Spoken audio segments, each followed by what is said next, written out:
Bonjour à tous, nous terminons aujourd'hui le cours sur le système circulatoire en abordant notamment le système lymphatique, un système parallèle au système dans lequel le sang circule et dans lequel on va retrouver notamment de nombreux lymphocytes. On va tout d'abord essayer de comprendre un petit peu qu'est-ce qui se passe entre les cellules à travers le réseau sanguin. Donc, on se rappelle que le sang arrive par les artères puis les artérioles qui se divisent en capillaires sanguins, capillaires gros comme des petits cheveux, et c'est grâce à ces capillaires que les échanges se font. Les globules rouges vont échanger des nutriments, du dioxygène, le sang va échanger les nutriments et les globules rouges vont échanger le dioxygène pour qu'ils soient envoyés vers les cellules. Et en fait, l'échange ne se fait pas directement sur les cellules. Les nutriments, le dioxygène passe à travers les parois des capillaires, puis se retrouve dans un liquide qu'on voit ici représenté en blanc à l'écran. Et ce liquide entoure les cellules. Alors on appelle ce liquide le liquide interstitiel, donc entre les cellules. Alors c'est important de comprendre l'existence de ce liquide parce qu'il va nous permettre d'aller comprendre le système lymphatique. Donc le dioxygène, les nutriments arrivent dans le liquide interstitiel, les cellules consomment ce qu'elles doivent, ce dont elles ont besoin, puis elles vont émettre des déchets. Ces déchets, on en a déjà parlé, notamment le dioxyde de carbone, va être renvoyé dans les capillaires aux globules rouges, puis les globules rouges vont aller circuler dans les capillaires, se retrouver dans les vénules, qui elles finiront dans les veines. Ça, c'était le système circulatoire qu'on avait déjà étudié. Ce qui va nous intéresser maintenant, c'est de se rendre compte qu'au milieu des cellules, il existe un réseau qui se crée à partir au milieu des tissus cellulaires, qui se crée et qui est un réseau donc parallèle au système sanguin, dans lequel de l'eau et des déchets vont être envoyés. Vous voyez ici le tube vert. Alors c'est le réseau lymphatique et le liquide qui est envoyé, on l'appelle la lymphe tout simplement. Alors qu'est-ce qui est envoyé là-dedans? De nombreux déchets, de l'eau et surtout des virus et des bactéries qui pourraient éventuellement s'être retrouvés entre les cellules. Alors pourquoi ils sont envoyés spécifiquement ici? Parce que ce réseau ici est capable de gérer les déchets métaboliques, mais il est surtout capable de générer des réactions immunitaires très fortes. On va voir pourquoi dans quelques instants. Alors, lorsqu'on le regarde de loin, à travers tout le corps, on peut voir que ce système, le système lymphatique, parcourt tous les membres, tous les tissus, tous les organes de notre corps. Et donc, on peut comprendre que toutes les cellules de notre organisme sont capables d'envoyer des déchets, des agents bactériens et tout ce dont nous voulons nous débarrasser dans ce réseau. Alors, ce réseau débute dans à peu près n'importe quel tissu, comme on l'a vu tout à l'heure, et finit par aboutir quelque part, évidemment. Et donc, c'est à proximité du cœur qu'il va se déverser dans le système sanguin. Donc, c'est un réseau parallèle qui va faire circuler de l'eau et toutes sortes de déchets ou d'agents infectieux. Et cette circulation se fait partout dans le corps et finit par se terminer aux alentours du cœur. Alors, que se passe-t-il tout au long de ce trajet? Eh bien, en fait, il y a de très nombreux renflements au milieu des tubes du système lymphatique qu'on appelle des ganglions, les ganglions lymphatiques. Alors le liquide plein de déchets et éventuellement de bactéries ou virus va devoir passer à travers ces ganglions. Ces ganglions filtrent la lymphe tout simplement et sont capables de reconnaître et bloquer, voire attaquer les agents infectieux qui se sont retrouvés dedans. Donc ces ganglions, évidemment, sont remplis de cellules capables de réagir aux agents infectieux et on y retrouve notamment, on comprend leur nom, des lymphocytes. Ces ganglions, si vous avez déjà été voir un médecin et que vous étiez malade, comme une grippe éventuellement, le médecin a peut-être essayé de voir en palpant en dessous de votre mâchoire pour voir s'ils étaient gonflés. Donc c'est ça qu'il essaie de voir en essayant de toucher dans le cou. Ce qu'il essaie de voir, donc, c'est si une infection est assez avancée pour que les ganglions aient gonflé. Donc soi-même, de toute façon, on peut le sentir quand on est malade. C'est un signe. Donc ce gonflement de ganglions est un signe d'infection assez avancé. Alors pourquoi ils ont gonflé? Parce qu'ils se sont remplis de lymphocytes. Un organe existe à l'intérieur de notre corps et va servir, si on veut, d'incinérateur à toutes les vieilles cellules, à tous les déchets, et contient lui aussi beaucoup de lymphocytes. Il s'agit de la rate. Donc la rate, là on voit qu'elle est alimentée par le système circulatoire sanguin, comme tous les organes, mais il y a le réseau lymphatique qui passe à travers et qui est accroché. Donc la rate, elle se situe sur le côté gauche de notre organisme, légèrement en dessous des poumons ici, et en fait donc elle est à gauche de l'estomac, comme vous voyez ici, et elle accumule des lymphocytes, notamment les lymphocytes T. Alors les lymphocytes T, on en avait déjà parlé lorsqu'on avait parlé du sang. Mais elle a avant tout un rôle d'incinérateur, de destructeur de vieilles cellules. Un autre organe est relié au système lymphatique, au réseau lymphatique, c'est le thymus.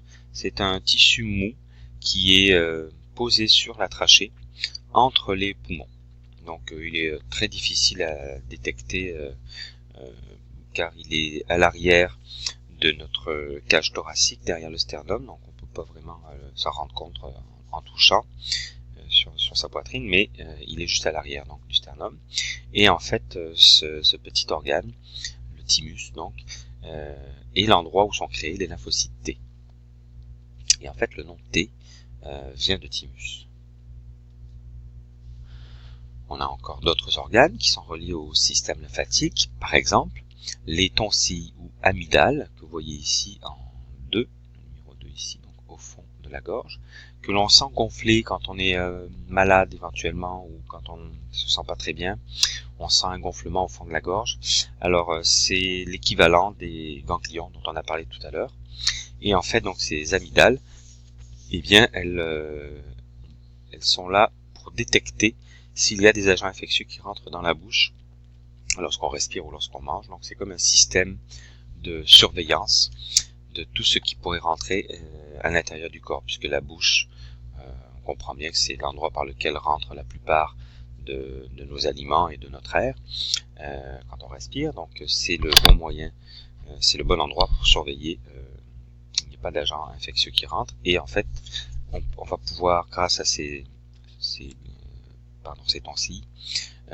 déclencher une réaction immunitaire rapide, presque même avant que l'agent infectieux soit rentré dans le sang au moment de la digestion.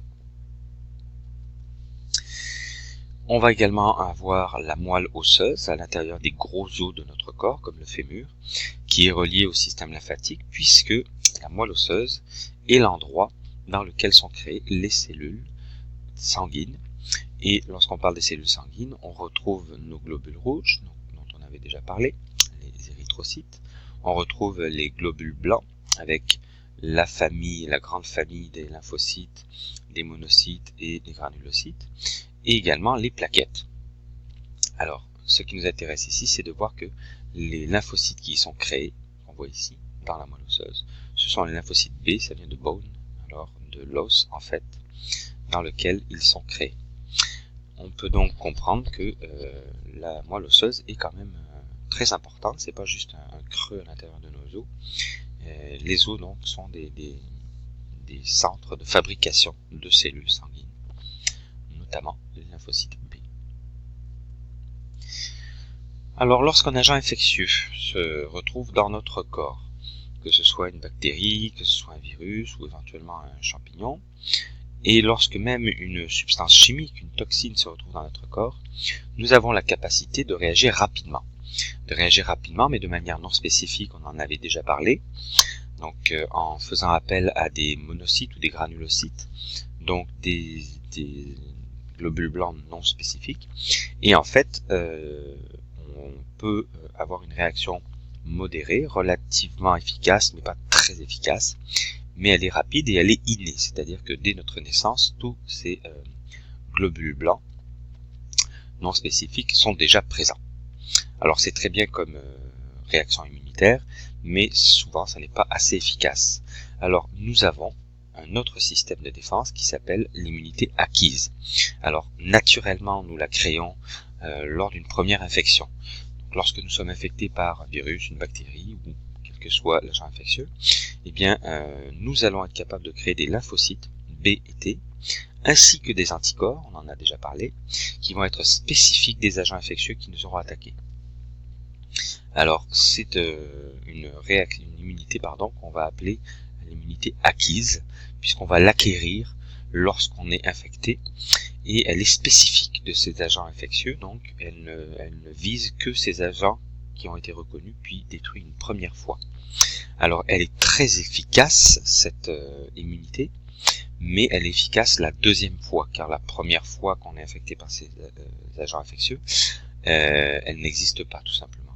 Le corps s'habitue à la présence de l'agent infectieux et essaie de créer un ensemble d'anticorps et de globules blancs capables de détruire cet agent infectieux, et ça prend du temps. Donc la première infection, souvent, la réponse est très lente, puisqu'il faut trouver les bons moyens de créer ces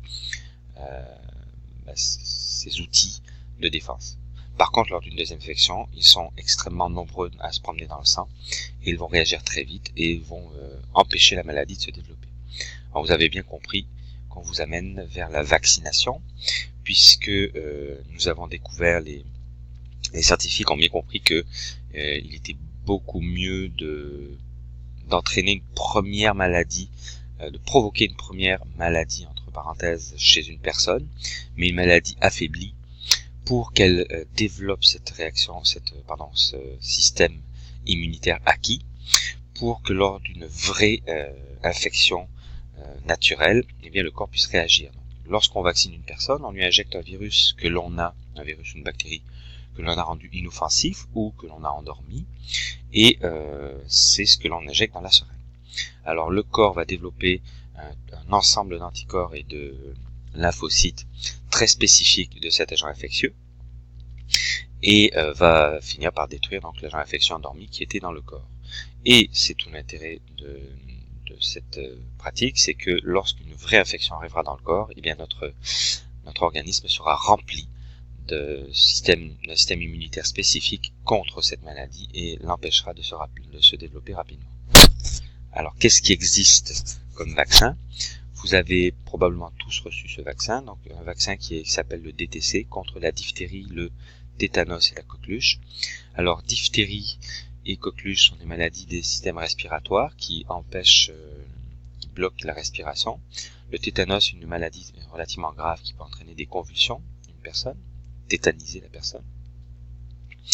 On a un vaccin contre la poliomyélite, une maladie qui est relativement grave, c'est un virus qui déjà est très contagieux et qui, lorsqu'il s'installe, peut entraîner des déformations quand on est jeune, lorsqu'on se développe, notamment dans les articulations, et on se retrouve avec des malformations qui peuvent être relativement impressionnantes. Les vaccins contre les méningites, donc les vaccins contre ce qu'on appelle des méningocoques, ce sont des familles de bactéries. Alors, ces maladies sont des maladies d'une certaine couche du cerveau, on y reviendra plus tard, les méninges, et ce sont des maladies relativement graves qui peuvent entraîner des complications encore plus graves, comme une septicémie par exemple. Enfin, un vaccin qu'on reçoit quand on est jeune, le vaccin ROR, donc contre la rougeole, les oreillons et la rubéole. Donc rougeole et rubéole, des maladies qui vont notamment être visibles à la surface de la peau, et les oreillons qui vont s'attaquer aux glandes salivaires, parotides, et qui vont entraîner des douleurs dans les oreilles, dans les deux oreilles, et des maladies qui sont dues à des virus pour ces trois-là, et qui sont pas très graves en tant que telles, mais peuvent entraîner de graves complications. Alors, toutes ces maladies existent encore. Dans les pays où la vaccination est très développée, on ne les retrouve quasiment plus, elles sont rares, mais pour toutes ces maladies qu'on vient d'énumérer, elles existent dans des pays où les vaccinations sont moins efficaces. Voilà qui termine le cours sur le système lymphatique.